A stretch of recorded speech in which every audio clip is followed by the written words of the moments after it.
Assalamualaikum warahmatullahi wabarakatuh.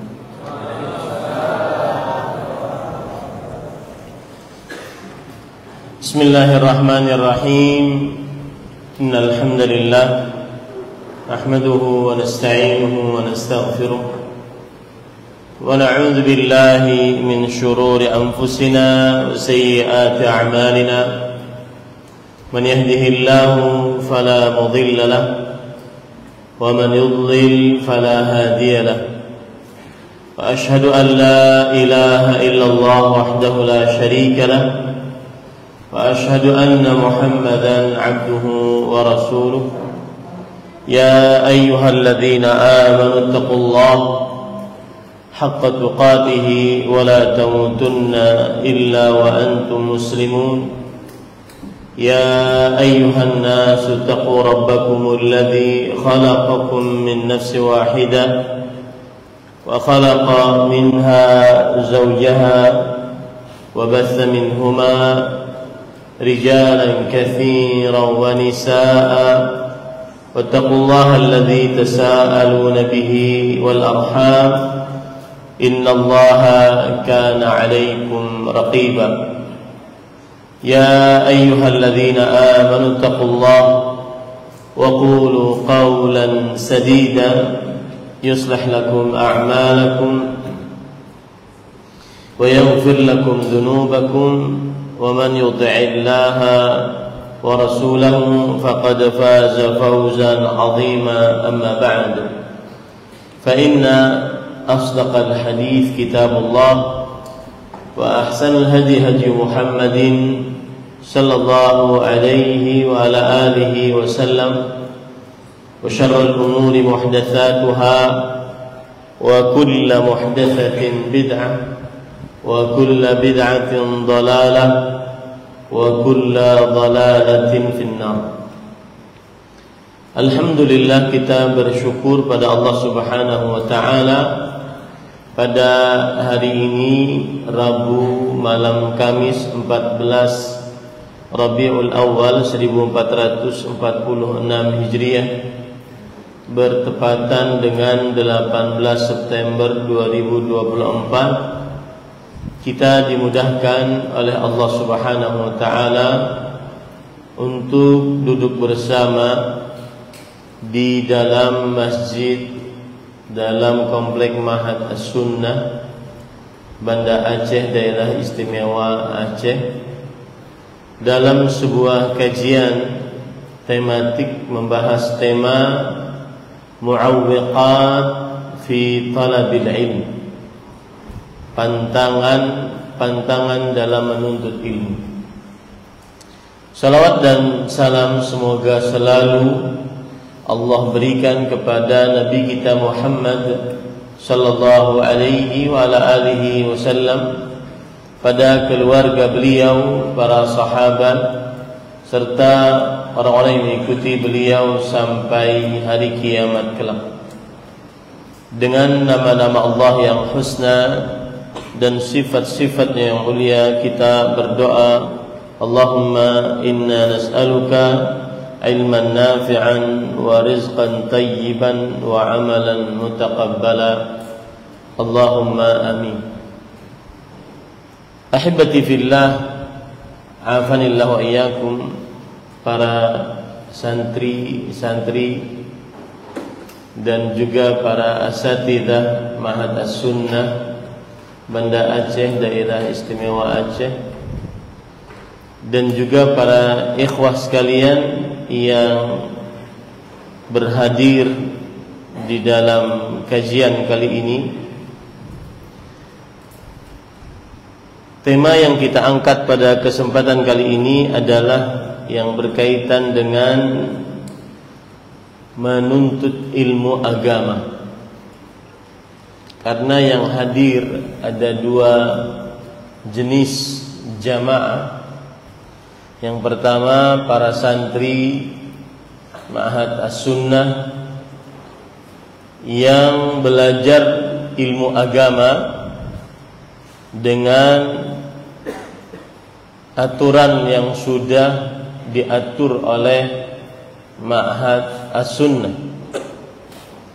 dan tujuannya dari belajar ilmu agama tersebut adalah untuk menjadi penuntut ilmu setelah selesai dari ma'had ini, baik yang masuknya dari kelas setelah SD atau yang masuknya jenjang tadribud du'an. Sisi yang kedua dari jamaah yang hadir adalah kaum muslimin, para ikhwah dan akhwat yang tidak belajar ilmu agama secara sistematis, mendasar, akan tetapi sering hadir di majelis-majelis ilmu, mengenal dakwah, sunnah, dan kemudian sering menghadiri majelis-majelis ilmu. Mereka juga disebut sebagai penuntut ilmu agama. Tetapi tentunya yang mengkhususkan dirinya menuntut ilmu agama lebih khusus sistem dalam belajar menimba ilmu agama, berbeda dengan yang hanya hadir di majelis ilmu saat kajian, apalagi kajian yang mungkin ustadz luar yang datang.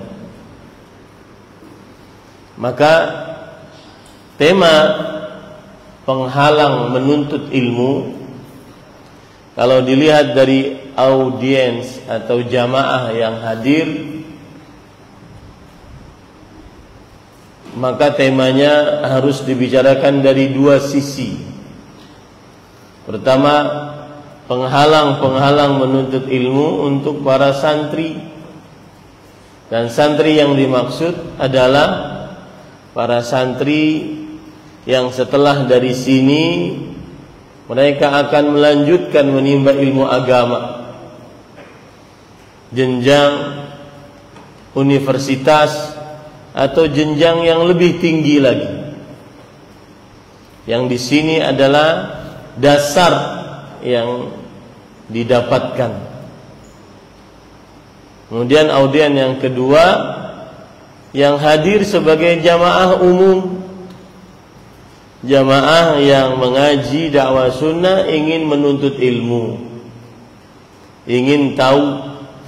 Maka saya sering mengatakan, kalau Anda sebagai seorang penuntut ilmu, baik itu jenjang SMP, SMA, atau yang setara dengannya, kalau di sini seperti ada yang diterima dari umur setelah 12 tahun, ada yang untuk tadribud du'at, maka tidak cukup untuk menimba ilmu agama sampai selesai tadribud du'at saja 3 tahun. Habis itu tidak duduk lagi belajar. Tidak, harus terus niatkan dirimu menjadi seorang ahli agama, seorang alim, seorang yang akan diambil manfaat ilmunya. Harus belajar setelahnya. Keliru seseorang mengatakan, saya sampai tadribud du'an selesai. Ya. Karena jalurmu, wahai para santri, sudah berbeda. Allah bertakdir engkau dari mulai lulus SD sampai nanti SMA sudah menuntut ilmu agama. Maka jalurnya sudah berbeda dengan orang-orang awam yang SMP, SMA, yang porsi agamanya sangat sedikit sekali, bahkan tidak ada. Jangan sampai menuntut ilmunya hanya sampai jenjang tadribud du'at. Harus punya tekad ke jenjang yang lebih tinggi, sehingga benar-benar menjadi ahli ilmu, menjadi alim, menjadi yang disebutkan oleh Allah, fas'alu ahla dzikri in kuntum la ta'lamun. Bertanyalah kepada ahli ilmu jika kalian tidak mengetahui. Nah, adapun kawan-kawan, makanya saya tadi nanya kepada Ustadz yang mengantar saya dan menjemput, siapa audiensnya, santri dan juga jamaah.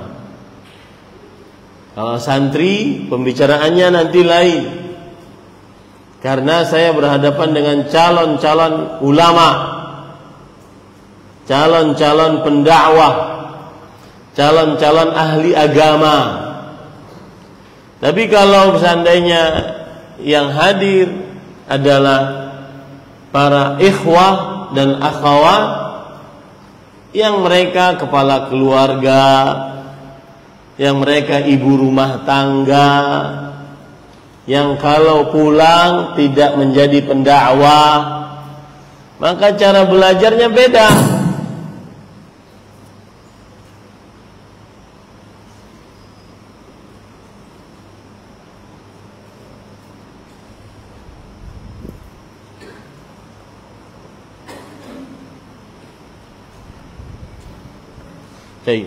Cara belajarnya pun berbeda.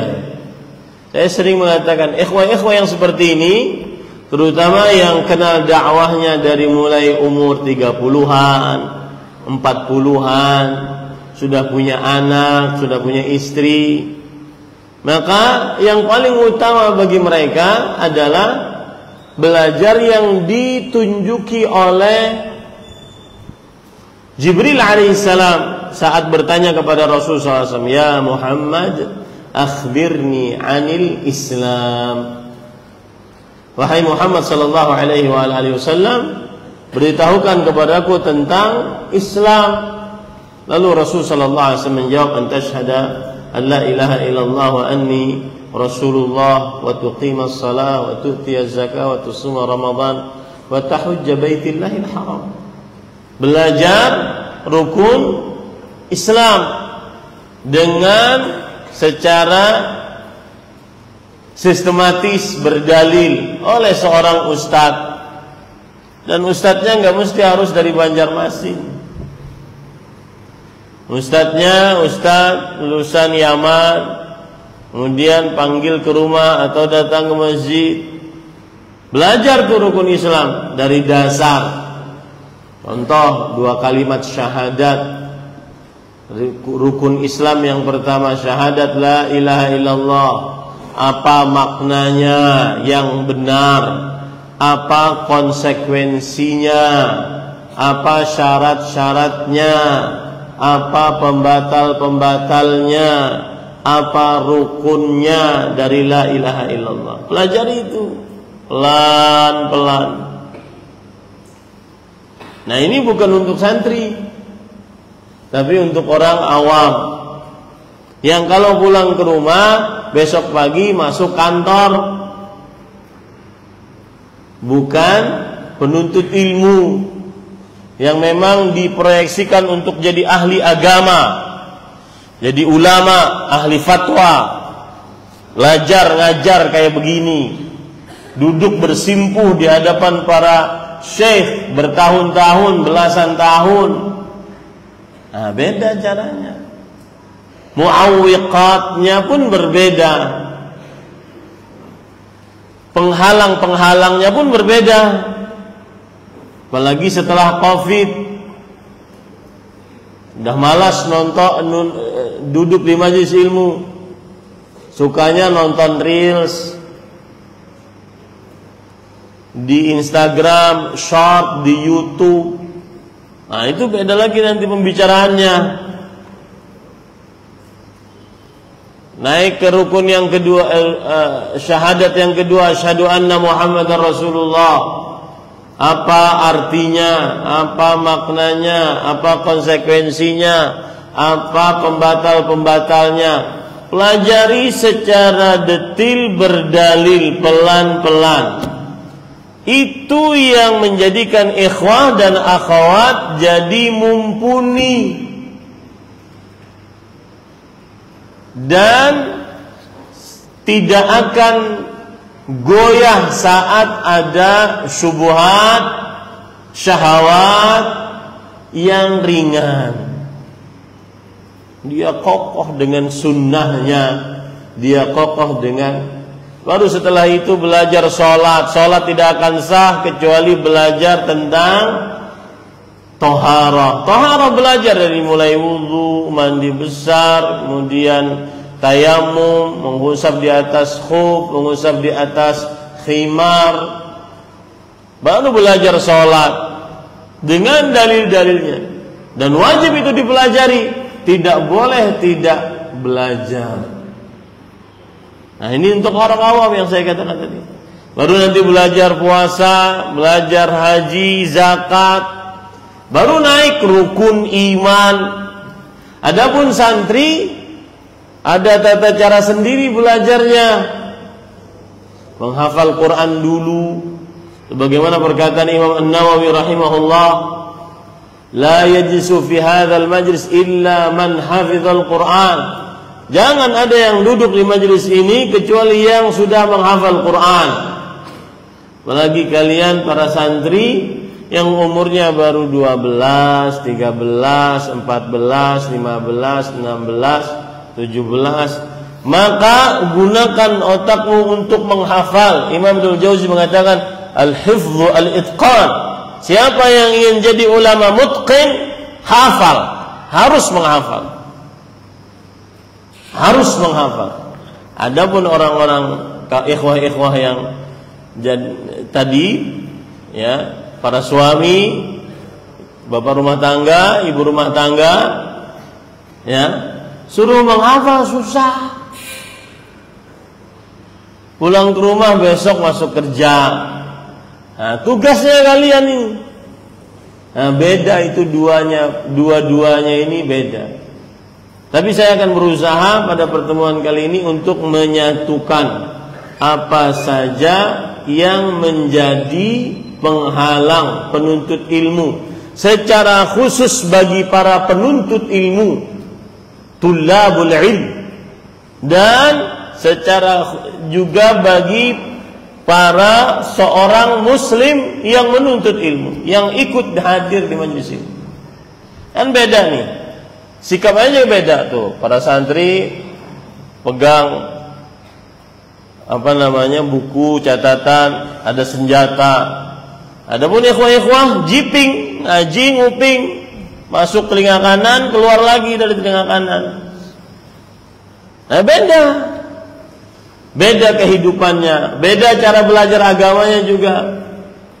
Nah, itu yang kadang-kadang menjawab sebuah permasalahan dan kegelisahan. Ustaz, saya sudah lama kenal dakwah, Ustaz. Tapi kenapa seakan-akan belum matang ilmunya? Ditanya masalah sujud sahwi, bingung. Udah lama ngaji. Ini saya tidak berbicara masalah santri. Sudah yang bicara masalah kawan-kawan yang ngaji ikut duduk di majelis ini. Ditanya masalah sujud kepada selain Allah, tafsilat sujud kepada selain Allah, rincian sujud kepada selain Allah, bingung. Kenapa? Karena keliru metodologi belajarnya. Keliru. Akhirnya ilmunya tidak mumpuni. Apalagi di zaman sekarang, zaman banyak ustaz-ustaz kita sudah beken, punya followers jutaan. Jadi kalau datang dari luar Aceh, rame kajiannya. Nah, rame. Habis itu foto, alhamdulillah bisa menghadiri kajian beliau. Musyul faedah. Apa faedahnya kalau begitu?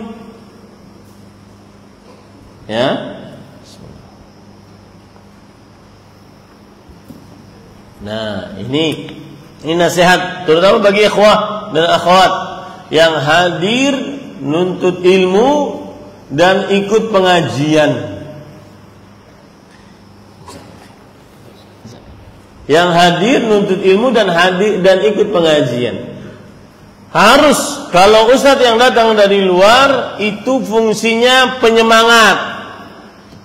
Tapi yang paling utama sehari-hari tentukan waktu untuk belajar rukun Islam, rukun iman, lalu belajar menata qalbu, lalu belajar zikir-zikir agar bisa mengamalkannya setiap hari, lalu yang kelima belajar amalan-amalan yang bermanfaat setelah mati. Yang keenam, belajar tentang hal yang tidak boleh dia bodoh karena dia bergerak di dalamnya. Pengusaha, belajar tata usaha yang benar sesuai dengan syariat Islam. Selesai. Nggak usah aneh-aneh belajarnya.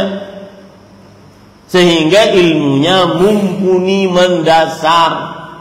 Adapun ustaz tamu seperti ini hanya penggembira. Saya datang cuma menggembirakan dakwah saja. Yang paling utama antum hadir majlis rutin, baik di masjid ini atau di masjid-masjid yang lain. Siapa yang hadir cuma karena ramai, karena mungkin pernah melihat di media sosial, oh saya ingin tahu gimana sih wajahnya, gimana sih bentuknya, gitu saja, ya alhamdulillah datang majelis ilmu.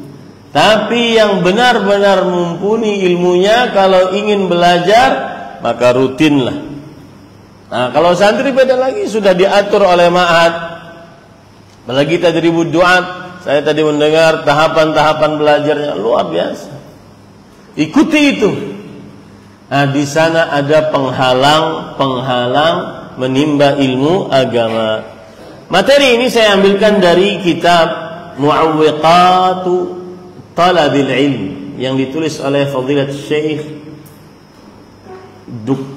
Profesor Dr.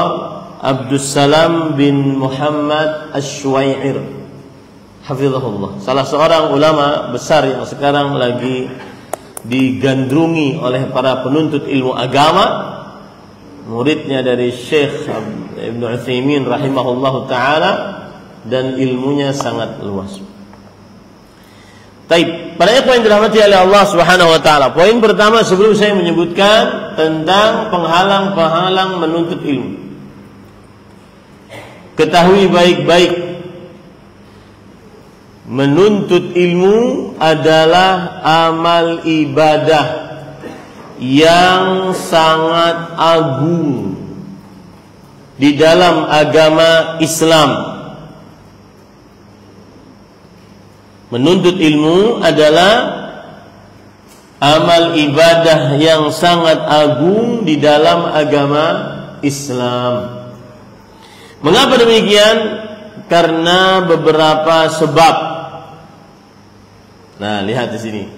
Ini kalau untuk santri sudah di luar kepala sebenarnya ayat ini dan pemahaman terhadap ayat ini. Harus selalu di dalam ruhnya ayat ini. Ya. Kenapa menuntut ilmu adalah ibadah yang sangat agung? Karena Allah Subhanahu wa taala berfirman dalam surat Ali Imran ayat 18, "Syahidallah annahu la ilaha illa huwa wal malaikatu wa ulul ilmi qa'iman bil qist." Allah bersaksi bahwa tidak ada ilah yang berhak diibadahi selain Dia, dan juga para malaikat bersaksi, orang-orang berilmu bersaksi bahwa tidak ada yang berhak diibadahi selain Dia. Ayat ini memberikan pelajaran tentang keutamaan menuntut ilmu agama dari 3 sisi, min thalathati awjuh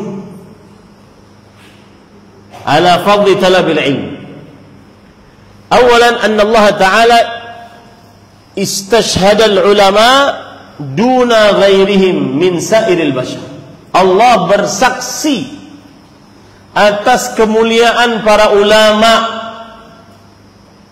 dibandingkan manusia lainnya. Wa hadza dalilu fadlih. Dan ini menunjukkan keistimewaan para ulama. Dan tidak bisa menjadi ulama kecuali harus belajar ilmu agama. Ada pepatah Arab mengatakan, laisal mar'u yuladu 'aliman wa laisa kullu dzu 'ilmin kaman huwa jahilu. Bukan seorang alim, seseorang manusia dilahirkan dalam keadaan berilmu, harus menuntut ilmu. Dan yang bodoh dengan yang berilmu tidak akan pernah sama. Sisi yang kedua, annallaha qarana syahadatal ulama bi tauhidillah wa infiradihi bil uluhiyyah bi syahadatihi jalla wa ala nafsi fi hadzal amal. Allah menggandengkan persaksian para ulama. Tadi kan di ayat ada wal malaikatu wa ulul ilm. Allah bersaksi, para malaikat bersaksi, para ulama bersaksi. Persaksian Allah digandengkan dengan persaksian para ulama, dan yang disaksikan adalah tauhid. A'zamu syai' fil kaun. Sesuatu yang paling agung di atas muka bumi ini yaitu tauhid. Dan Allah bersaksi akan hal itu, dan para ulama bersaksi akan hal itu. Persaksian Allah dan persaksian para ulama digandeng tentang tauhid, menunjukkan keutamaan menuntut ilmu agama. Yang ketiga, anna fi dhimni hadzal istishhad tazkiyatan lil ulama wa ta'dilan lahum. Yang artinya dalam kandungan persaksian ini menunjukkan keutamaan para ulama. Lianna Allah la yastashhid min khalqi illa al-udul. Allah tidak pernah bersaksi untuk makhluknya kecuali yang adil, yang paling istimewa. Dan di sini adalah para ulama rahimahullah ta'ala. Nah, ini poin pertama yang menunjukkan bahwa menuntut ilmu agama adalah ibadah paling agung. Bahwa dari surat apa? Ali Imran ayat berapa? Ayat ke berapa? Ke 18. Baik. Kemudian ayat yang kedua yang menunjukkan keutamaan menuntut ilmu agama, yaitu surat Thaha ayat 114. Allah Subhanahu wa taala berfirman, "Qul rabbi zidni ilma." Katakanlah wahai Muhammad sallallahu alaihi wasallam, wahai Rabbku, tambahkanlah kepadaku ilmu. Para ulama mengatakan, "Anna Allah jalla fi'ala lam ya'mur nabiyahu bid-du'a wal izdiyad min ayyi syai' siwa al-ilmi syar'i." Allah Subhanahu wa taala tidak pernah memerintahkan nabinya untuk berdoa dan meminta sesuatu tambahan dari apapun kecuali ilmu agama. Ya, tidak, Nabi Muhammad SAW tidak diperintahkan untuk minta sesuatu oleh Allah kecuali ilmu agama.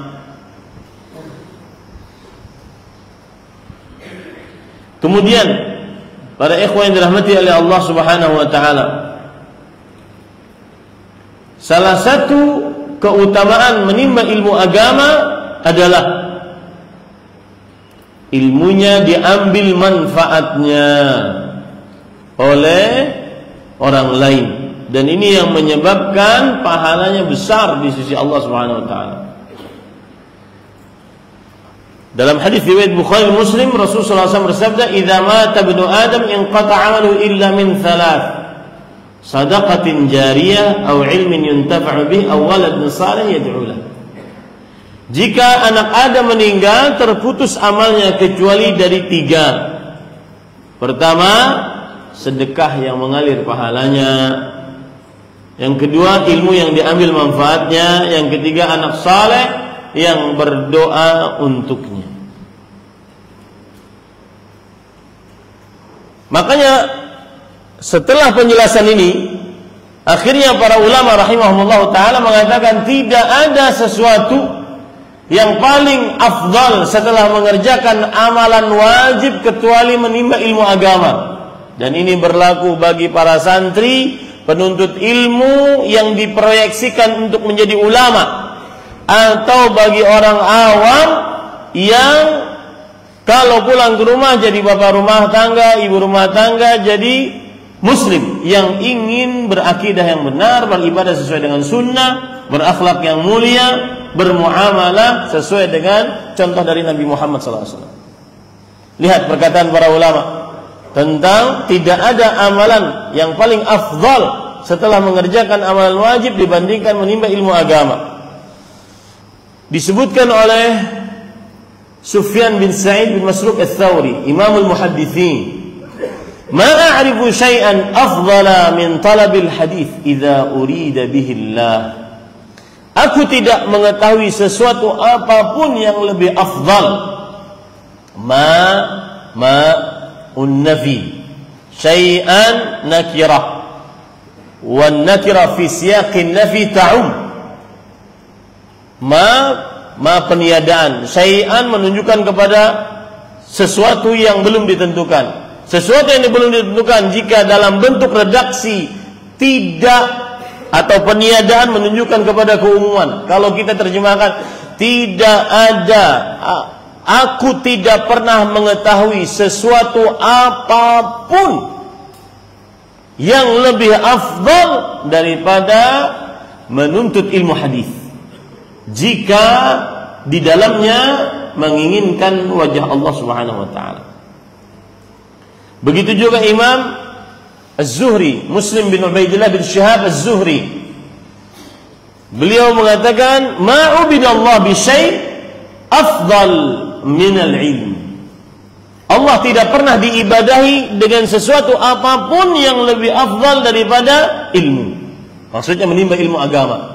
Maka para santri bersyukurlah yang jadi penimba ilmu agama, dan jangan pernah mengganti kedudukan yang tinggi dengan kedudukan yang rendah, apalagi hanya sekedar karena ingin dunia. Ustaz, nanti kalau saya jadi ustaz, saya kerja apa, makan apa? Jangan. Ya, Allah sudah bertakdir kamu jadi santri, maka tugasmu selesaikan, dan jangan putus.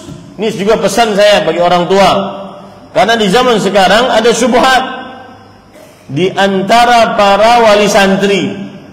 Ustaz, tidak semua harus jadi ustaz kan? Nanti kalau semua jadi ustaz, siapa dokternya? Siapa tentaranya? Siapa arsiteknya? Ini masjid kan dibangun di atas seorang arsitek. Bukankah dia kalau sudah SMA berhak untuk pindah ke umum? Jangan diganti yang afdal dengan yang dani, yang adna, yang lebih tinggi dengan yang lebih rendah. Ya, maka para ikhwah, ma'ubidal ilm bi syai' afdal minal ilm. Kemudian Imam Syafi'i rahimahullah, beliau berkata, "Laisa syai'un afdala ba'da al-fariidhah min talabil ilm." Tidak ada sesuatu yang lebih afdal setelah mengerjakan amalan wajib dibandingkan menuntut ilmu agama. Ya, dibandingkan menuntut ilmu agama. Dan ini juga menjadi motivasi bagi ikhwah-ikhwah dan akhwat-akhwat yang bukan penuntut ilmu dalam istilah penuntut ilmu, yang kalau dia nuntut ilmu dia akan berdakwah, ahli fatwa, ahli agama. Enggak, antum kan nuntut ilmu hanya ingin karena agar tidak bodoh dalam agama, berakidah yang benar, beribadah sesuai dengan sunnah, muamalah yang sesuai dengan Al-Quran dan Hadis, kemudian berakhlak yang mulia. Beda dengan para santri ini. Ini calon-calon para ahli agama. Antum nggak kerasa ini nanti anak-anak ini, mereka yang duduk di sini, antum tetap di situ. Karena memang jalurnya sudah beda. Paham nggak maksud saya? Ya. Jadi jangan heran. Ini calon-calon ini setelah 10 tahun yang akan datang, mereka yang duduk di sini. Sedangkan yang memang bukan jalur menuntut ilmu agama, nggak akan pernah duduk sini, nggak akan ngajar. Tetap jadi jamaah. Itu bedanya. Muawwiqatnya juga beda. Penghalang-penghalang menuntut ilmu agamanya juga berbeda. Nah, ustadz yang kadang menyamakan antara dua audiens ini salah. Ya. Jadi kalau seandainya pengajian di dalamnya santri semua, maka pembicaranya pun berbeda. Nah, dengan yang di dalamnya ada ikhwah. Begitu ya. Imam Al-Hasan Al-Basri rahimahullah pernah berkata di dalam kitab Mukhtasar Minhajul Qasidin. Beliau mengatakan, "Laulal ulama la sara an-nasu kal bahaim." Kalau bukan karena para ulama, maka manusia seperti binatang. Dan itu benar. Makanya wahai para santri, antum kalau nanti sudah jadi pendakwah, jangan takut untuk nahi mungkar.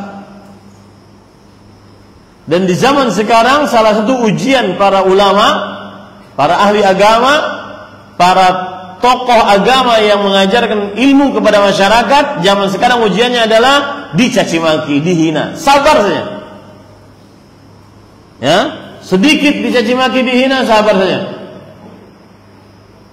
Ada orang komentar di media sosial, ini ustadz paling bodoh sedunia. Udah sabar aja.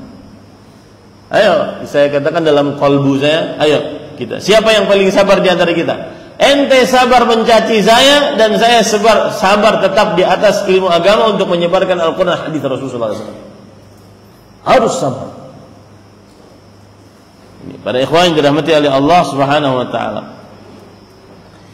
Kemudian lihat Imam Ahmad rahimahullah berkata dalam kitab Madarijus Salikin yang dinukilkan oleh Imam Al-Qayyim rahimahullah. An-nas ilal ilm ahwaju ilaihi min at-ta'ami wasyarab. Manusia lebih memerlukan ilmu dibandingkan makan dan minum. Mengapa? Wa dzalika li anna ar-rajula qad yahtaju ila at-ta'ami wasyarabi marratan aw marratain. Amma hajatuhu lil ilm fahiya bi'adadi anfasih. Allahu akbar. Kenapa? Karena seseorang perlu makan minum sekali dua kali selesai. Tetapi seseorang hajatnya kepada ilmu, maka ini bagaikan hajatnya pada nafas. Bagaikan hajatnya terhadap nafas. Nah, ini beberapa poin yang berkaitan dengan pentingnya menimba ilmu agama. Ya, pentingnya menimba ilmu agama. Sekarang kalau sudah merasa bahwa pentingnya menimba ilmu agama, salah satu juga yang menunjukkan keutamaan menimba ilmu agama adalah hadis Rasulullah SAW yang sangat terkenal dari Muawiyah bin Abi Sufyan. Riwayat Bukhari. Rasulullah SAW bersabda, "Man yuridillahu bihi khairan yufaqihuhu fid-din." Siapa saja yang diinginkan oleh Allah kebaikan, niscaya Allah akan memahamkan untuknya agama. Khairan di sini adalah kata nakirah dalam tata letak jawaban sebuah syarat. Siapa yang diinginkan oleh Allah Subhanahu wa taala kebaikan, dan ini umum, kebaikan apapun, dunianya, akhiratnya. Maka para santriku, jangan takut dengan duniamu kalau ingin jadi penuntut ilmu. Allah jaga. Ya. Ada sebagian para santri kadang putur nuntut ilmu gara-gara memikirkan nanti saya makan apa, kerja apa. Saya mau punya anak, istri saya makani apa. Masa dengan buku saya makani? Kan enggak mungkin. Enggak. Rasulullah SAW bersabda, "Man kanatil akhiratu hammahu." siapa yang akhiratnya adalah orientasinya, maka Allah Subhanahu wa taala akan jadikan ghinahu fi qalbi, rasa cukupnya di dalam kalbunya.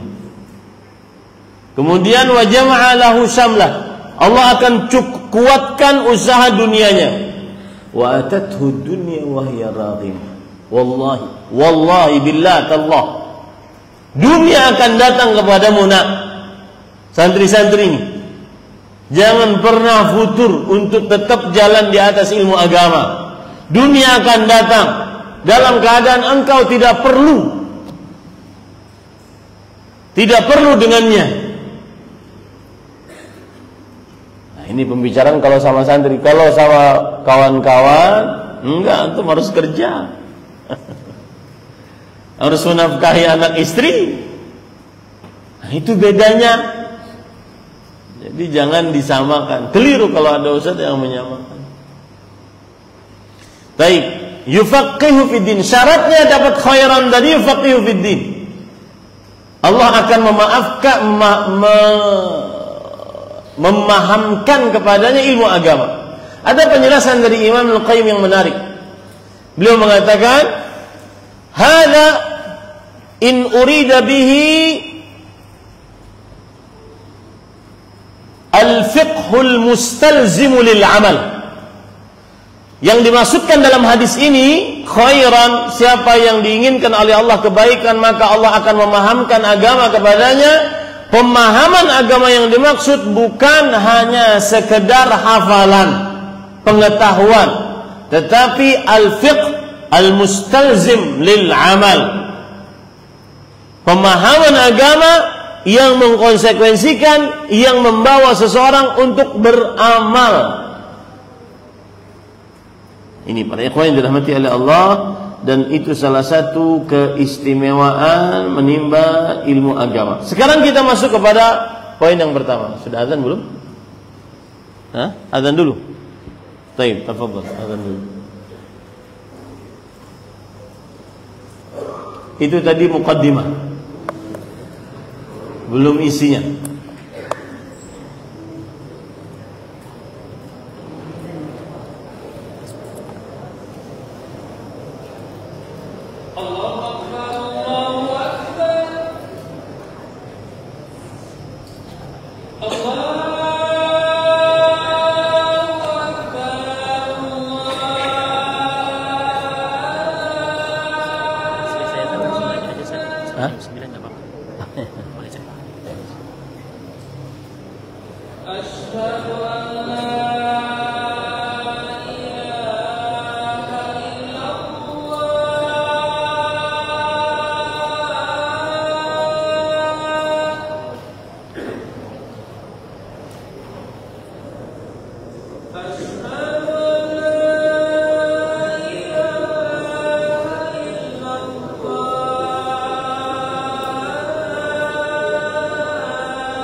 Baik, kita lanjutkan.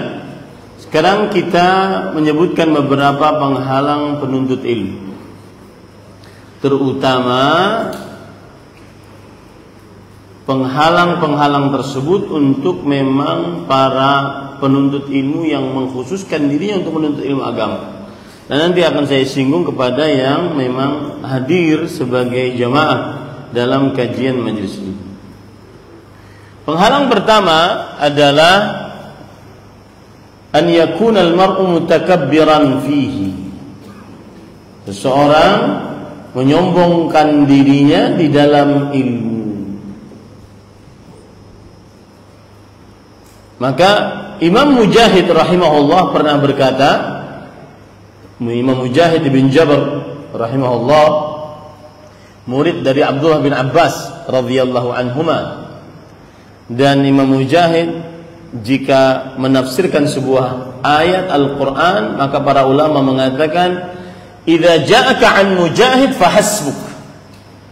Jika datang kepadamu tafsir ayat Al-Quran dari Imam Mujahid bin Jabr rahimahullah, maka cukup itu sebagai tafsir yang mumpuni. Muridnya Abdullah bin Abbas radhiyallahu anhu. Beliau berkata, la yunalul ilm atau la yanalul ilma mustahin wala mustakbir. Tidak akan mendapatkan ilmu seorang yang pemalu dan seorang yang menyombongkan dirinya. Apa maksudnya ini para ikhwan yang dirahmati oleh Allah? Karena orang yang menimba ilmu agama, dia harus duduk di hadapan gurunya, sabar dengan keberadaan gurunya di hadapannya, sabar dengan mungkin kadang-kadang jafa, kekerasan gurunya. Kalau dia tidak tawadhu, merendahkan diri di hadapan gurunya, maka susah dia untuk menimba ilmu agama. Maka penghalang pertama seseorang menimba ilmu agama adalah menyombongkan diri. Dan sombong yang dimaksud di sini adalah meremehkan seseorang, terutama guru. Makanya para santri hati-hati. Ilmumu tidak akan berkah nak kalau seandainya kamu masuk kelas kemudian menganggap ilmu guru ini rendah, apalagi menggibah guru dengan mengatakan ilmu guru ini rendah. Ini tidak benar para ikhwan yang dirahmati oleh Allah Subhanahu wa taala.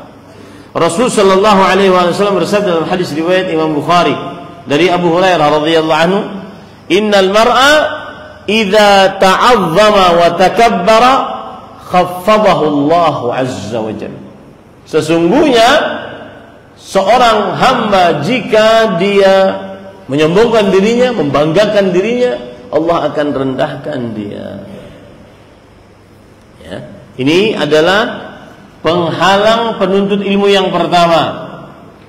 Malas untuk mendengar dari Ustadz Fulan karena merasa dirinya lebih tinggi daripada ilmu sang Ustadz. Maka ini tidak akan pernah dapat ilmu agama. Ada hal yang menarik disebutkan oleh Syekh di sini, yaitu tentang perkataan dalam riwayat Bukhari dari Umar bin Abdul Aziz. La tazalu hadhihi al-ummah fi khair ma kana al-ilmu fil masajid. Masih saja umat ini dalam kebaikan selama ilmu di dalam masjid. Maksudnya, selama dia mau belajar ilmu ke masjid. Adapun yang kadang-kadang diluaskan rizkinya, tidak mau nuntut ilmu, dia maunya ustadznya yang datang, ya, sedangkan dia tidak mau ngumpul dengan orang-orang umum, maka ini susah dapat ilmu. Ini termasuk daripada menyombongkan diri dalam menimba ilmu agama. Ini para ikhwan yang dirahmati oleh Allah Subhanahu wa ta'ala. Ada kisah menarik.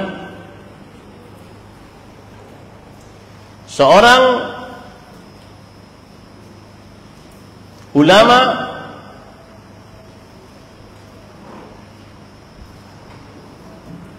berdebat dengan gurunya. Karena gurunya ini adalah ulama besar, sampai kepada perdebatan yang sengit dalam permasalahan fikih. Kemudian sang guru meludah ke wajah muridnya yang juga alim ini. Maka seorang murid ini mengatakan, ludah ini adalah tahir bi ijma'il muslimin. Ludah ini suci dengan kesepakatan kaum muslimin. Ini tawadhu di dalam menimba ilmu agama. Maka harus kalbunya dihilangkan rasa sombong dalam menimba ilmu agama. Terutama di zaman sekarang yang seseorang mudah untuk menyombongkan diri. Kenapa? Karena dia mulai tahu ustadz ini bacanya di kitab mana. Apalagi di zaman sekarang seseorang tinggal tanya ke Syekh Google. Akhirnya malas duduk di majelis ilmu agama.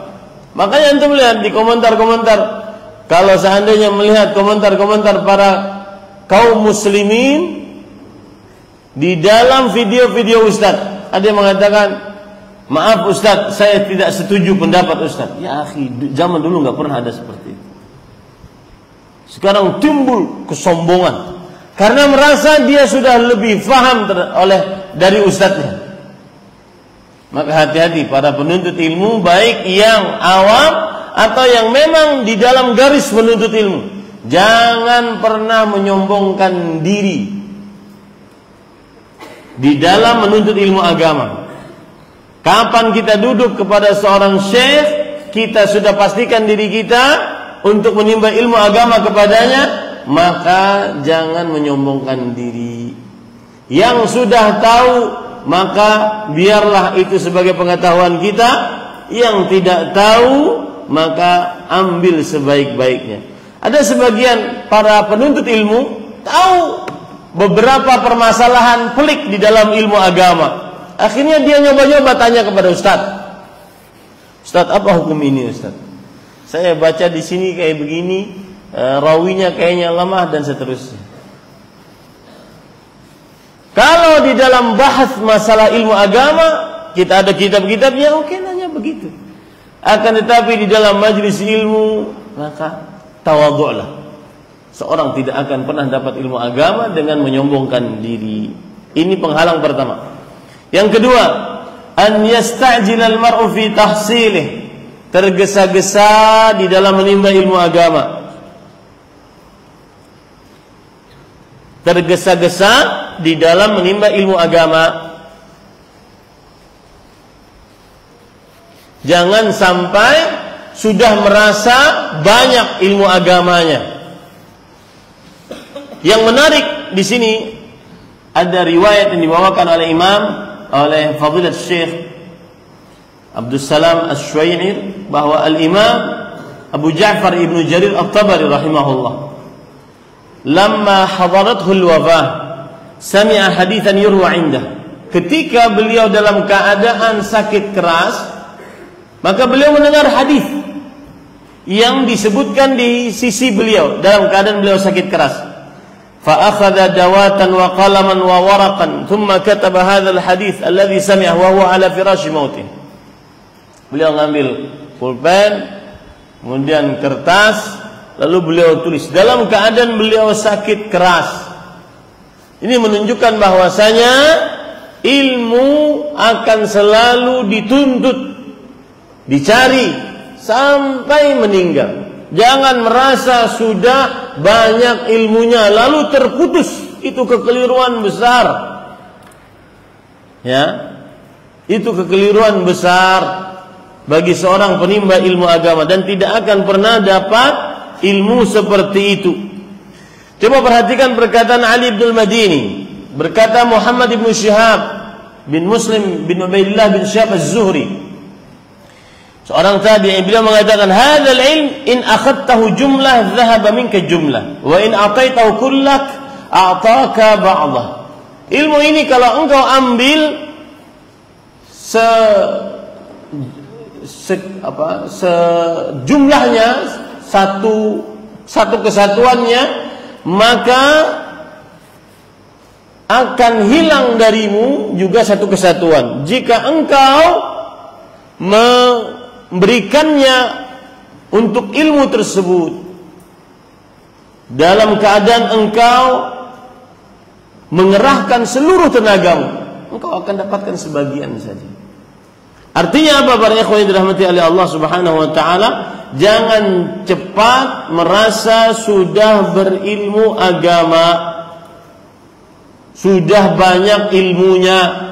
Saya beri contoh ya. Besok saya akan bahas tentang mengenal tauhid.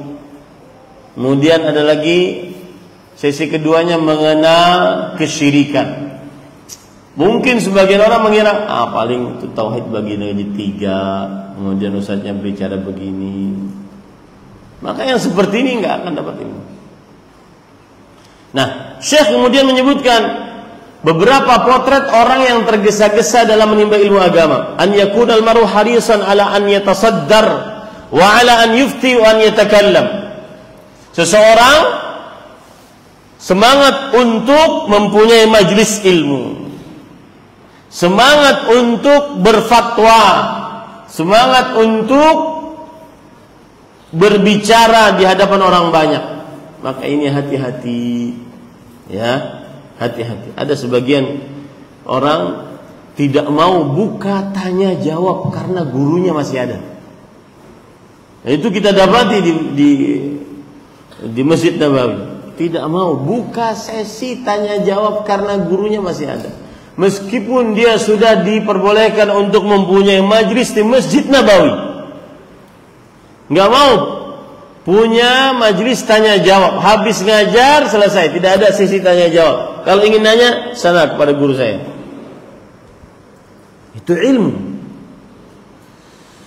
Lihat, Imam Ibnu Abi Dunya berkata, adraku 70 min ashabi Rasulullah sallallahu alaihi wasallam, kulluhum idza su'ila al-mas'alah ahalaha li sahibi hatta ta'uda lil awwal.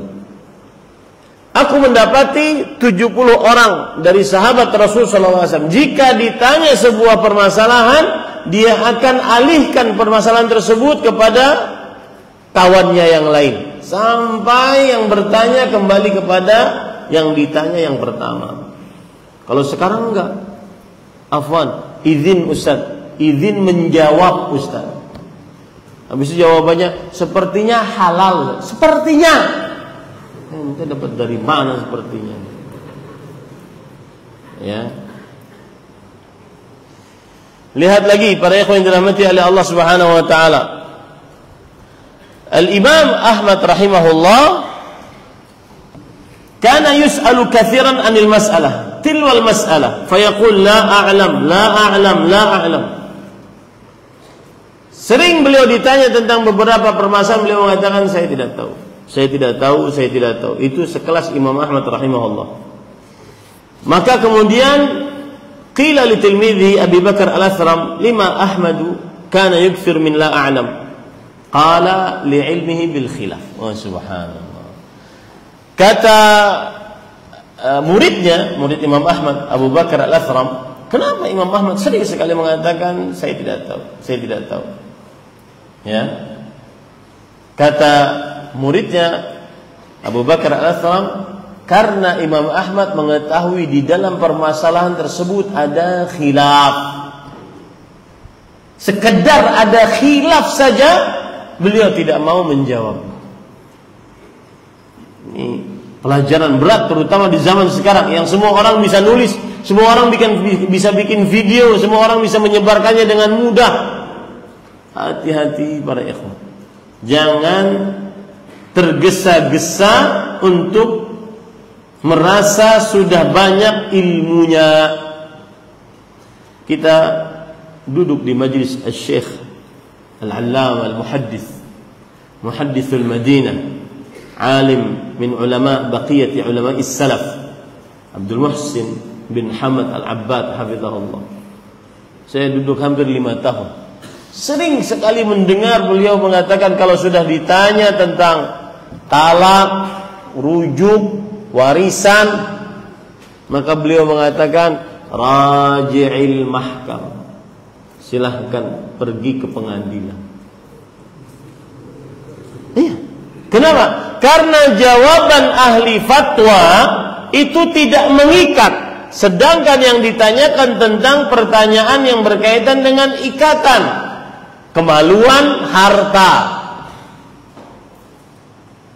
Kemaluan dan harta. Urusan talak, rujuk, nikah itu urusan kemaluan. Kemudian urusan harta waris itu adalah urusan harta. Kalau seandainya salah jawab, maka akan jangan-jangan memakan harta orang lain ataupun menghalalkan kemaluan yang lainnya. Itu fikih namanya. Dan itu tidak didapat para santri sekalian, kecuali bagi orang yang duduk lama bermajlis dengan para syekh. Jangan bermudah-mudah langsung tasaddur, duduk baru ngaji sekian. Ini para ikhwan yang dirahmati oleh Allah. Kemudian yang ketiga, an yarghab al-mar'u fi ilmihi bid-dunya wa an yarghaba 'anil akhirah. Penghalang yang ketiga dari menimba ilmu agama adalah seseorang menginginkan dunia dari ilmunya dan tidak menginginkan kehidupan akhirat.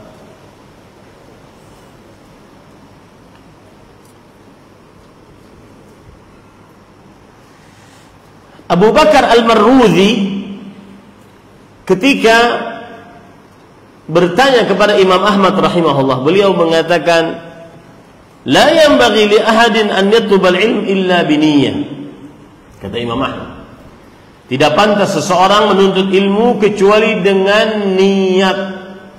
Abu Bakar Al-Marruzi rahimahullah, yang muridnya Imam Ahmad, berkata, man niyatu fil ilm? Apa itu niat di dalam menimba ilmu agama? An tanfiyal jahla an nafsik wa an tu'allima ghairak. Engkau berniat meniadakan kebodohan dari dirimu dan niat juga untuk mengajari orang lain. Kalau seandainya niatnya ingin dunia, maka dia akan terkena futur. Karena di dalam majlis ilmu tidak ada dunianya. Ya, kalau ingin nyari harta jadi pengusaha, nak. Para santri, kalau ingin kaya jadi pengusaha. Jangan jadi ahli ilmu agama. Man talabal hadits aflas. Siapa yang menuntut ilmu hadis, maka dia akan miskin. Karena selalu belajar, selalu beli kitab, selalu belajar sampai pintar. Kalau ingin kaya, jadi YouTuber. Kaya. Ya. Bahkan nanti kuliah di Saudi jadi YouTuber. Bukan menuntut ilmu.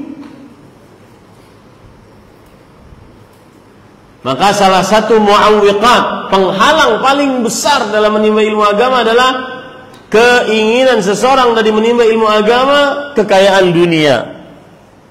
Karena sudah salah niat.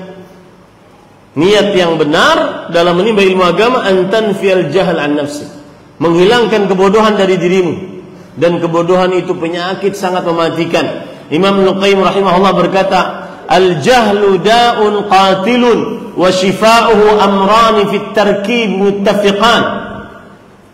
Nassun minal Qur'ani aw min sunnatin wa tabibu dzaka 'alimur rabbani. Kebodohan adalah penyakit yang mematikan. Dan obatnya dua perkara yang sejajar. Dalil dari Al-Quran atau hadis Rasul sallallahu alaihi wasallam yang diajarkan oleh guru yang rabbani. Maka hati-hati dari kebodohan. Dan saat seseorang menimba ilmu agama, jangan menginginkan dunia, tetapi niatnya adalah ingin agar dia hilang kebodohannya, kemudian bisa ngajarkan orang lain. Dan para ikhwan yang dirahmati oleh Allah, dunia yang dimaksud baik harta, tahta, atau wanita. Berapa banyak pendakwah, hati-hati ya, mudah-mudahan kita dijaga oleh Allah, pendakwah menipu para akhwat, terutama di zaman sekarang. Para ibu-ibu, saudari-saudari muslimah kadang-kadang bertanya kepada ustaz. Ustaz menjawab dengan jawaban yang indah, bagaikan mimpi. Indah jawabannya. Sedangkan jawaban itu tidak dapat dia dapatkan dari suaminya. Akhirnya perempuan tersebut berselingkuh dengan sang ustaz. Hati-hati. Dunia yang dimaksud baik harta, tahta, atau wanita. Kemudian para ikhwan yang dirahmati oleh Allah Subhanahu wa taala, penghalang yang keempat. Dan untuk bapak-bapak, saudara-saudara yang hadir sebagai majlis ilmu, bukan penuntut ilmu yang memang diproyeksikan untuk menjadi ahli ilmu, maka saya nasihatkan, dunia juga yang membuat seseorang malas duduk di majelis ilmu, terutama setelah COVID ini. Sibuk berdagang, sibuk mencari harta, kadang-kadang hari-harinya bekerja 3 kali waktu kerja, jam 8 sampai jam 4, nanti jam 6 sampai jam 10, kemudian jam 2 pagi sampai jam 5, 3 kali waktu kerja. Pemburu real, dolar, dan rupiah. Ini yang menyebabkan seseorang malas untuk duduk di majelis ilmu. Apalagi di media sosial dia lihat, sepertinya orang sukses adalah orang yang kalau musim liburan bawa keluarga kemana-mana. Ya, akhirnya yang ada dalam benaknya hanya dunia saja. Apalagi kalau seandainya sudah dibarengi dengan sifat sombong. Ustaz ngaji tauhid paling itu aja. Malas duduk di majelis ilmu. Dan salah satu kunci disebutkan oleh Allah dalam Al-Quran, saat seseorang kena futur, malas dalam beribadah, termasuk di dalamnya menimba ilmu agama, adalah ingat akhirat. Antum cek saja dalam Al-Quran, Allah menyebutkan dalam Al-Quran tentang kenikmatan dunia, kemudian setelah itu Allah Subhanahu wa ta'ala menyebutkan tentang nikmat surga. Ya, nikmat surga. Contoh misalkan Allah berfirman dalam Al-Quran, Zuyyina lin-nas hubbus syahawat minan nisa wal banin wal qanatir al-muqantarah minadh dhahabi wal fiddati wal khayl musawwamati wal an'ami wal harth dzalika mata'ul hayati dunya wallahu 'indahu husnul ma'ab. Diindahkan kepada manusia syahwat terhadap perempuan, anak, harta, emas, perak, kuda-kuda pilihan, pertanian, peternakan. Kemudian setelah itu, kalau itu melalaikanmu dari dunia, dari ibadah, maka yakinlah wallahu indahu, dan Allah di sisinya husnul ma'ab, surga tempat tinggal yang paling terbaik. Maka salah satu konsep dalam Al-Quran agar seseorang semangat beribadah, semangat menuntut ilmu, bahwa surga lebih indah daripada dunia yang engkau kejar. Dan ada perkataan menarik. Ini hari-hari ini saya sering sebarkan di tengah kaum muslimin. Perkataan menarik dari Asy-Syaikh Al-Allamah, alim min ulama baqiyatis salaf, Dr. Saleh bin Fauzan bin Abdullah Al-Fauzan. Beliau mengatakan, hafalkan ini. Para santri tulis. Sayandamul insan, manusia akan merasa menyesal. Amma qaribin, sebentar lagi dia akan menyesal. Hina intaqala min dari dunya ila daril akhirah, ketika dia berpindah dari kehidupan dunia ke kehidupan akhirat. Annal mal bahwa harta alladzi at'aba nafsahu min ajli, yang disebabkan karena harta tersebut dia capek, karena harta tersebut dia letih, la yahmilu ma'ahu illa kafanuh. Nanti kalau sudah masuk kubur ternyata harta seluruhnya tersebut tidak akan dia bawa kecuali 2 kain kafannya. Ini para ikhwan dan akhwat yang bukan santri, semangat menuntut ilmu. Harta yang kamu perjuangkan, yang seseorang kadang-kadang lupa daratan gara-gara ingin dapat harta tahta, maka yakini baik-baik, la yahmilu ma'ahu illa kafanuh. Kalau sudah manusia berpindah dari kehidupan dunia kehidupan akhirat, tidak akan dia bawa kecuali cuma 2 kain kafannya. 2 kain kafan ini yang kadang membuat seseorang memutuskan hubungan rahim. 2 kain kafan ini yang kadang seseorang terputus dengan bapak ibunya karena merantau, nggak pernah menghubungi orang tua, hanya ingin mendapatkan 2 kain kafan. Rendah sekali orang tersebut. Ini para ikhwah yang dirahmati oleh Allah Subhanahu wa taala. Maka hati-hati. Konsep Al-Quran begitu juga disebutkan dalam surat Al-Hadid. Allah Subhanahu wa taala berfirman di dalam Al-Quran tentang bahwa konsep kalau seorang sedang futur, sedang malas beribadah karena dunia, maka ingatlah kehidupan akhirat. I'lamu annamal hayatud dunya la'ibu wa lahu wa zinatun wa tafakhurun bainakum wa takathurun fil amwali wal aulad kamathali ghaithin a'jabal kuffara nabatuhu thumma yahiju fatarahu musfaran thumma yakunu hutama fil akhirati 'adzabun syadid wa maghfiratun minallahi wa ridwan wa mal hayatud dunya illa mata'ul ghurur. Setelah itu Allah berfirman, sabiqu ila maghfiratin min rabbikum wa jannatin arduha ka'ardis samai wal ard. Subhanallah. Ketahuilah sesungguhnya kehidupan dunia adalah permainan, melalaikan perhiasan, saling berbangga di antara kalian, saling berbanyak-banyakan dalam harta, anak, seperti hujan yang turun kemudian menumbuhkan tumbuhan-tumbuhan yang hijau yang mempesona para petani. Kemudian tidak lama setelah itu dia menguning, hancur. Dan di akhirat yang ada hanya 2 hal, siksa yang pedih, neraka, atau ridha dari Allah, masuk surga. Dan kehidupan dunia tidaklah kecuali perhiasan yang menipu.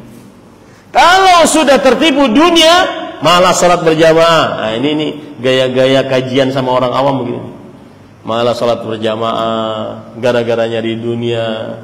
Jamaah kalau seandainya kalau sholat berjamaah datang sholat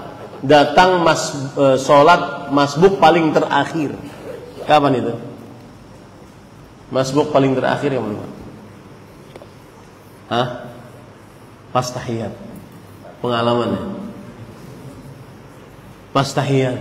Kenapa? Sibuk dunia. Malas nuntut ilmu, sibuk dunia. Konsep agar itu hilang, semangat lagi menimba ilmu agama, ingat, sabiqu ila maghfiratin min rabbikum wa jannah arduha ka'ardis samai wal ard. Surga yang luasnya seluas langit dan bumi. Harus semangat menuntut ilmu agama. Nah, ini para ikhwan yang dirahmati Allah, itu Muawwidh yang keempat. Yang kelima, yang ketiga ya, betul? Yang keempat. Sekarang yang keempat. Baik. Yang keempat, penghalang menuntut ilmu agama adalah an yadhunna al-mar'u fi nafsi annaha hiya allati taktasib wa la yanzur li'aunillah azza wa jalla. Seorang mengira ilmu yang dia dapat itu karena kepintarannya, karena semangatnya, karena kekuatan hafalannya, tidak melihat bahwa itu adalah pertolongan dari Allah. Ya. Ini para ikhwan yang dirahmati oleh Allah Subhanahu wa taala.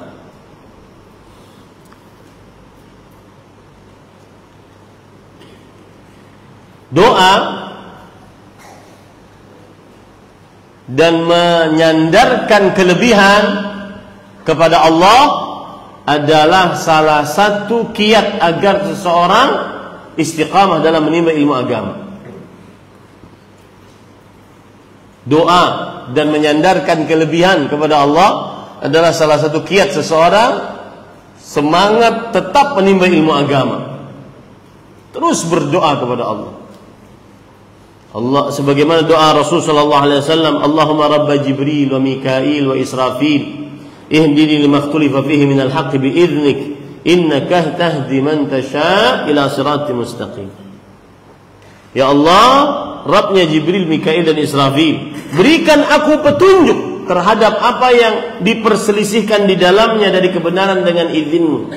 Sesungguhnya Engkau memberi petunjuk kepada yang dikehendaki kepada jalan yang lurus.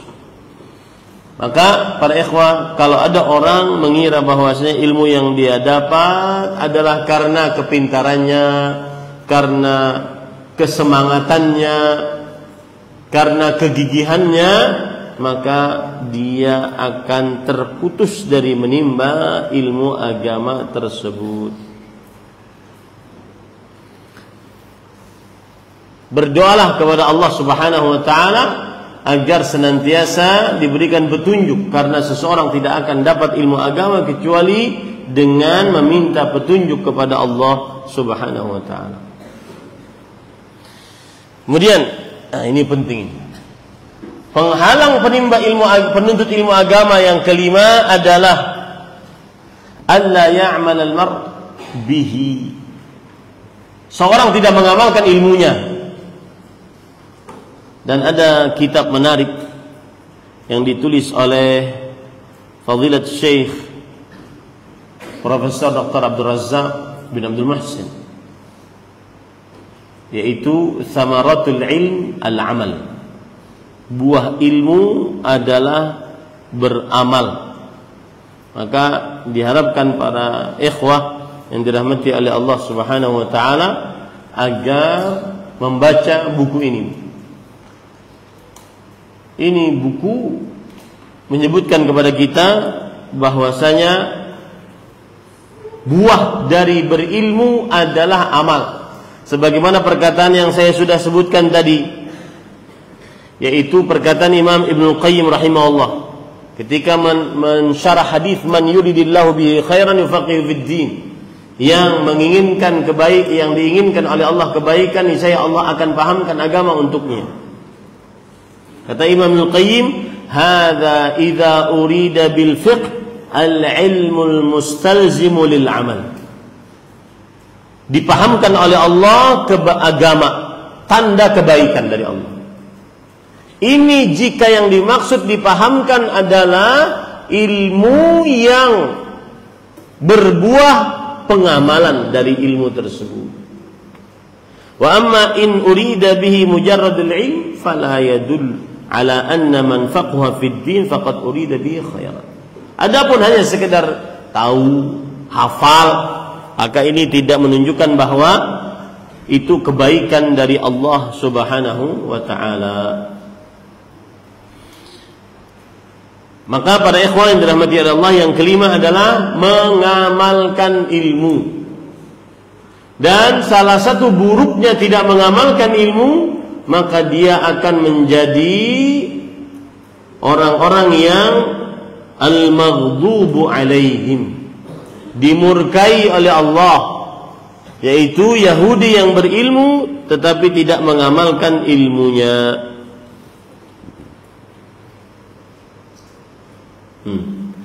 Lihat perkataan Abdullah bin Mas'ud, "Yanbaghi li sahibil Qur'an an yu'rafa bi lailihi idza an-nasu na'imun." Harus dikenal orang yang hafal Quran dengan bacaan Al-Qur'annya saat orang-orang sudah tidur.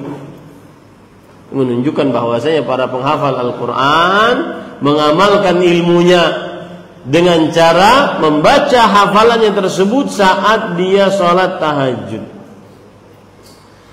Wa yu'rafu bi shaumihi idzan nasu muftirun. Dan orang yang faham ilmu tentang puasa dikenal puasanya yang sesuai dengan sunnah apabila orang-orang sedang berbuka tidak berpuasa. Wa yu'rafu bi sukutihi idzan nasu khaidun. Orang yang berilmu ini diketahui dengan diamnya apabila orang banyak berbicara. Menunjukkan bahwa ilmu harus diamalkan. Dan salah satu pengamalan ilmu para ikhwan saya ingin menyinggung ini, para santri dari mulai sekarang jagalah marwah penuntut ilmu. Marwah penuntut ilmu. Ya. Marwah penuntut ilmu itu bagaimana? Beda pakaiannya dengan orang awam. Ya, beda adabnya dengan orang awam. Jalan di depan ustadz, beda adabnya dengan orang awam. Salaman, senyum, bukan seliweran di hadapan ustadz. Harus jaga marwah penuntut ilmu. Salaman, senyum. Marwah penuntut ilmu. Pakaian juga beda. Mungkin yang ada di sini dia hadir dia pakai kaos karena dia bukan penuntut ilmu, hanya sekedar anggota jamaah majelis pengajian, enggak jadi masalah. Tapi kalau penuntut ilmu yang diproyeksikan jadi ahli agama, beda. Ya. Beda pakaian. Beda gaya hidupnya. Beda gaya makannya. Harus dijaga marwah ilmu yang dia bawa. Yang ketujuh, yang keenam, alla yanshagil al-mar'u 'anil ilm. Seseorang tidak menyibukkan diri dengan sesuatu yang akhirnya menyibukkan dia dari menimba ilmu agama.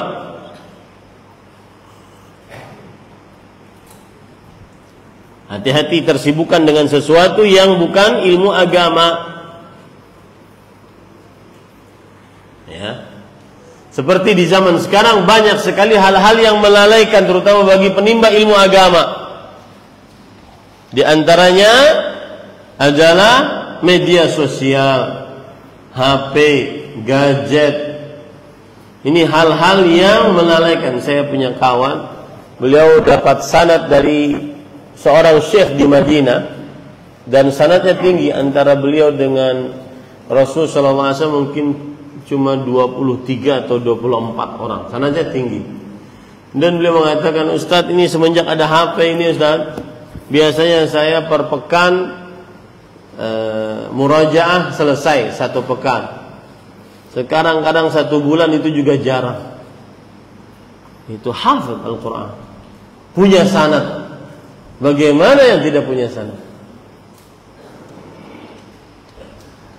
Maka jangan sampai seseorang tersibukkan dengan sesuatu selain ilmu agama. Di antara yang menyibukkan di zaman sekarang adalah hal-hal yang berkaitan dengan gawai gadget. Bahkan ada orang tidur dengan HP-nya. Tidur dengan HP-nya setiap malam begitu. Maka aib penuntut ilmu agama seperti itu. Yang dilakukan oleh penuntut ilmu agama kalau sudah malam, baca Quran. Terutama kalau dia sedang tidak safar, yang benar-benar hidupnya teratur rapi, maka baca Quran. Rasul sallallahu alaihi wasallam mengetahui kaum Asy'ariyin di malam hari ketika mereka membaca Al-Quran, yusma'u min buyutim dawiyun kadawiyin nahl. Didengar dari rumah-rumah mereka sebuah dengungan seperti dengungannya lebah. Baca Quran. Ya ayyuhal muzammil qumil laila illa qalila nisfahu aw yanqus minhu qalila aw zid alaihi warattilil Qur'ana tartila. Bacalah Quran di malam hari. Waktu membaca Al-Quran di malam hari. Di samping dia menggunakan, kalau dia penuntut ilmu, ada halaqah pagi, ada halaqah duha, ada halaqah ba'da maghrib. Akan tetapi kalau dia sudah keluar dari ma'had, waktunya untuk membaca Al-Quran adalah di malam hari, saat orang-orang tidur. Inna nasyi'atal lail hiya ashaddu wata'aw wa aqwamu qil. Pembacaan Al-Quran akan menjadi syafaat kelak di hari kiamat. Caranya bagaimana? Bacaan Al-Quran akan menghadap kepada Allah. I Rabbi mana'tuhun nauma bil-lail fasyafi'ni fi. Bacaan Al-Quran akan datang kepada Allah. Ya Allah, itu orang, aku larang dia untuk tidur di malam hari. Untuk apa? Membacaku. Menunjukkan bahwa waktu paling bagus membaca Al-Quran di malam hari. Dan Rasulullah SAW mempunyai hizib setiap malamnya baca Quran. Kalau hizibnya terlewat karena satu dan lain hal kesibukan, beliau ganti di siang hari. Maka semestinya penuntut ilmu agama, dan ini juga nasihat untuk yang awam dari ikhwan dan akhwat yang hadir, ya, maka malam adalah untuk membaca Al-Quran. Malam untuk membaca Al-Quran. Jangan sampai tersibukkan dengan sesuatu selain ilmu agama.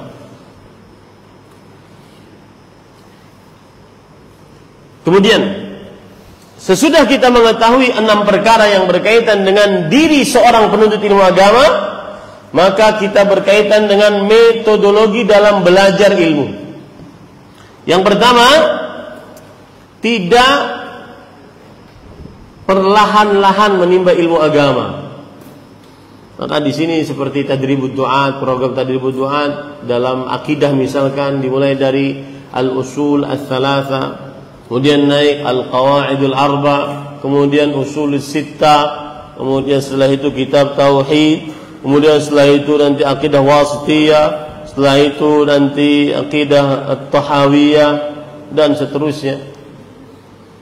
Jadi ada tahapan di dalam menimba ilmu agama.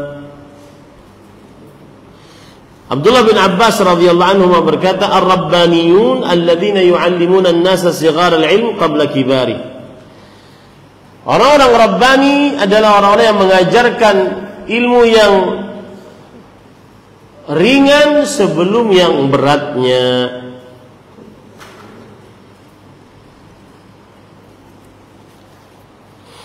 Itu yang pertama, para ikhwan yang dirahmati oleh Allah. Metodologi dalam belajar, jangan langsung masuk kepada jenjang yang tinggi, jenjang yang rendah dulu. Yang kedua, alla ya'khudhal mar'u al-'ilma an ahlihi. Mengambil ilmu harus dari ahlinya. Jangan sampai sembarangan menimba ilmu agama.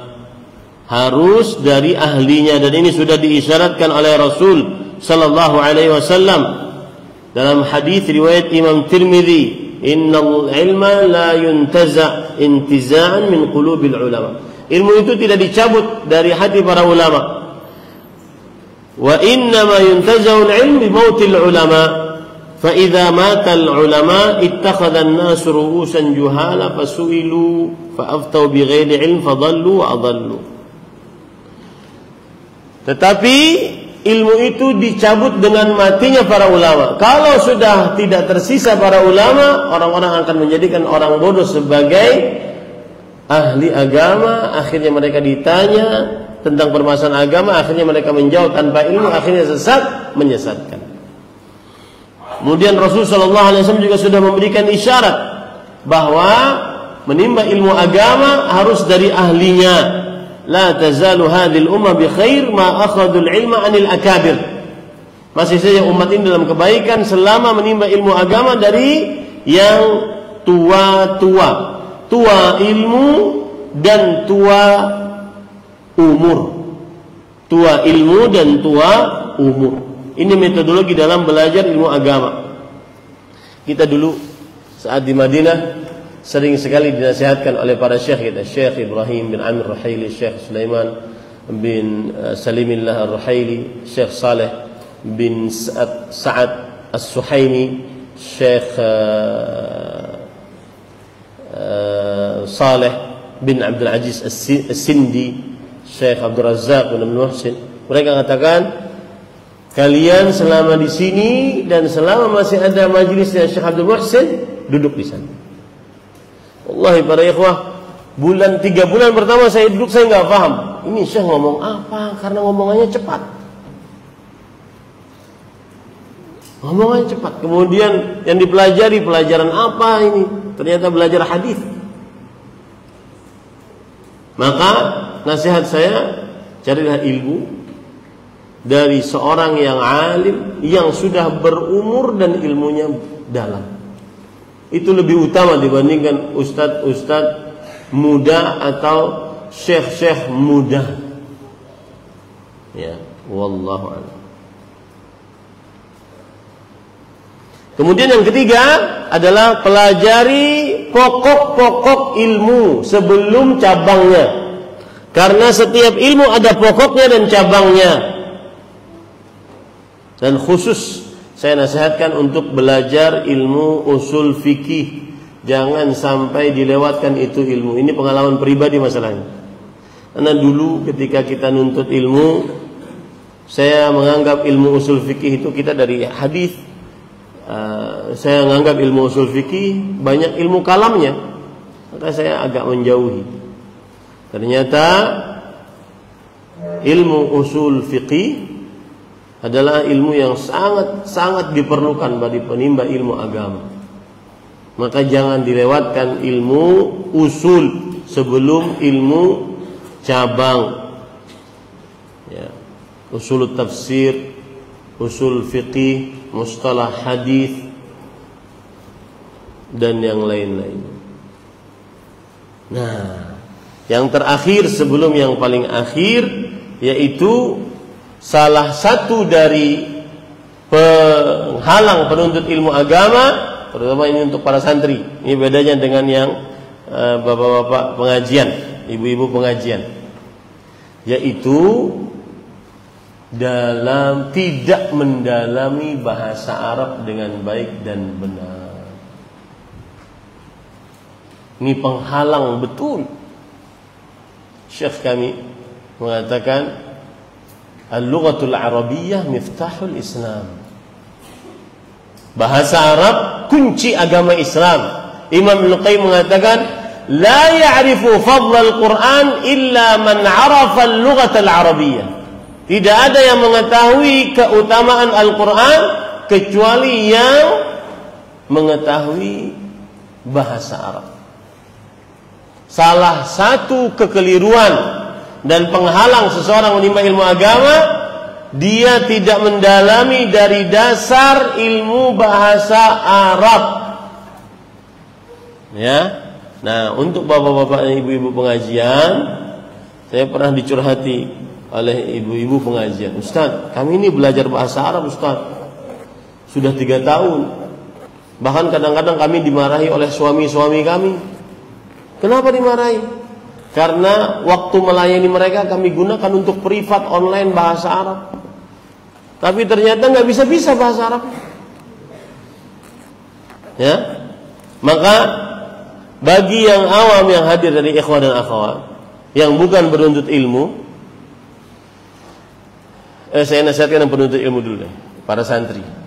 Bahasa Arabmu itu tujuannya ada berbagai macam tujuan. Yang pertama, membaca bahasa Arab dengan benar. Tuh. Yang kedua, memahami apa yang dibaca. Yang ketiga, mendengar orang yang berbicara bahasa Arab dengan baik dan benar dan paham. Yang keempat, berbicara dengan bahasa Arab dengan baik dan benar. Maharatu al-kalam, pintar pembicara. Maharatul qiraah, kepintaran dalam membaca, maharatul istima', kepintaran dalam mendengar orang Arab ngomong, kemudian maharatul kitabah, kepintaran dalam menulis.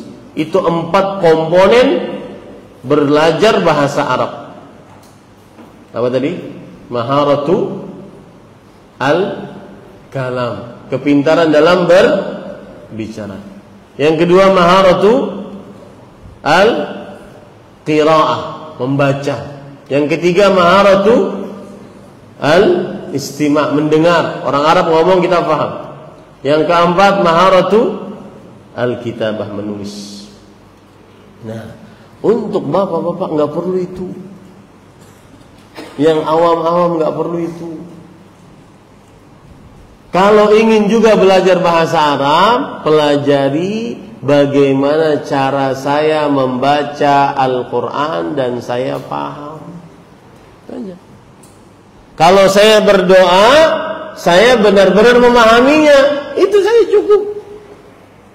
Antum nggak usah belajar bahasa Arab kepentingan untuk biar bisa ngomong sama syekh. Syekh siapa juga yang mau ngomong sama antum? Paham nggak? Kan paham sekarang bedanya? Makanya kadang-kadang nggak nyatu, nggak selesai belajarnya, karena pelajaran santri antum ambil, sedangkan tujuan antum bukan itu. Paham maksud saya? Nah, itu. Kalau santri oke, harus 4 maharah tadi. Tidak bisa tidak. Antum seganteng apapun nggak bisa 4 itu, jelek. Paham ya? Sebagus apapun rupanya, secantik apapun, nggak bisa itu, jelek. Maharatul kalam, maharatul qiraah, maharatul istima', dan maharatul kitabah dalam bahasa Arab. Harus pintar bahasa Arab. Yang tidak bisa bahasa Arab jangan duduk menjadi pendakwah, nggak bisa. Yang ada merusak daripada memperbaiki. Harus bisa bahasa Arab. Modal dasar, modal utama berdakwah, menjadi pendakwah, punya majelis, ditanya ilmu agama adalah bahasa Arab. Nah, demikian. Semoga bermanfaat. Alhamdulillah, antum sabar.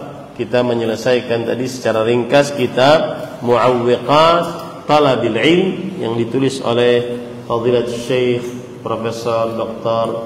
Abdul Salam bin Muhammad Asy-Syuair hafizahullah taala. Semoga yang disampaikan bermanfaat. Wassallallahu ala nabiyina Muhammad walhamdulillahirabbil alamin. Wassalamualaikum warahmatullahi wabarakatuh.